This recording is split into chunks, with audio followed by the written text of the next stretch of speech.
अस्सलाम वालेकुम। जी, आप सब कैसे हैं? उम्मीद करता हूँ कि सब ठीक होंगे। तो दोस्तों, आज मैं आपको एक स्टोरी सुनाना चाहता हूँ जो सऊदी अरब के रियाद शहर की है। दोस्तों, ये एक स्टोरी बाप और बेटे की है। स्टोरी ये है कि ये दोनों यानी बाप इंडिया का था और उसने बेटे को भी इंडिया से सऊदी अरब में बुला लिया। तो 6 या 7 महीने के बाद या 1 साल के बाद होता क्या है कि जब बाप ने उस बेटे को सऊदी अरब में बुलाया और बाप काम कर रहा था, पेंटर का काम कर रहा था, वो पेंटिंग करता था। लेकिन 10 से 15 साल उसको सऊदी अरब में हो गए थे। अब वो उसकी एज थोड़ी ज़्यादा हो चुकी थी। उसने ये चीज़ सोचा कि अब बेटा मेरा जवान है और मैं उसको सऊदी अरब में बुलाऊँ।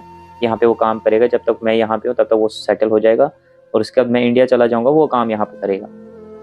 लेकिन दोस्तों, होता क्या है कि एक दिन उसके बाप ने उसको बोला कि आप बाहर से खाना ले आना और कुछ और भी घर की चीज़ें जो रूम में लगती हैं वो चीज़ें ले आना। जब वो बाहर गया और बाहर उसको पुलिस ने अरेस्ट कर दिया और पुलिस ने अरेस्ट करते ही उसको इसमें जेल में ले गए। जब शाम तक बाप काम से वापस आया और देखा कि बेटा तो आया नहीं है, फिर उसको पता चला कि बेटा जेल में बंद है, उसको पुलिस अरेस्ट कर गई है।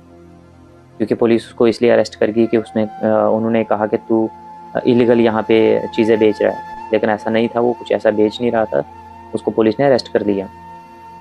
जब बाप को पता चला और उसने बहुत रिक्वेस्ट करी अपने जो स्पॉन्सर है, हम स्पॉन्सर बोलते हैं लेकिन यहाँ पे कफ़ील बोलते हैं, जो वो इकामा बना के देता है, जो कार्ड यहाँ का जो बना के देता है, जिसको पैसे भी पेड करते हैं और कोई जहाँ अगर कंपनी में काम कर रहे हो आप, तो वो आपको फ्री बना के देता है। लेकिन वो पेड कर रहा था, वो यहाँ पे फ्री रह रहा था, मतलब कोई भी प्रॉब्लम नहीं थी उसको, किसी टाइम भी घर जा सकता था वो। तो उसका कफ़ील था, उसका वो स्पॉन्सर था, उसको वो पैसे पैसे पेड करता था। लेकिन जब उसने काफ़ी सारे उसको फ़ोर्स किया कि बेटे को बाहर निकाले, वो वहाँ पे गए, लेकिन बेटा उनका बाहर नहीं निकला। 2, 3, 4, 5 दिन के बाद उसके बाप को अचानक से कुछ हो जाता है। तो अचानक से जब उसको कुछ हो जाता है और वो दर्द में मुब्तला हो जाता है, उसको हार्ट की प्रॉब्लम हो गई और हार्ट की प्रॉब्लम होते ही उसको हॉस्पिटल में ले गए। और जब किसी पास के हॉस्पिटल में ले गए और उन्होंने उसको शिफ्ट वहाँ किया कि इमरजेंसी पेशेंट है, इसको रियाद के सबसे बड़े हॉस्पिटल में ले जाओ। और वहाँ उसको जब चेक किया और वो इस दुनिया से चला गया हुआ था। ना बाप रहा और ना बेटा रहा।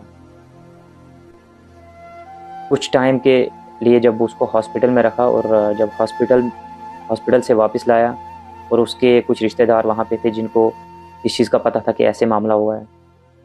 लेकिन बेटा तो जेल में है, बाप तो मर गया है, बाप तो इस दुनिया से चला गया।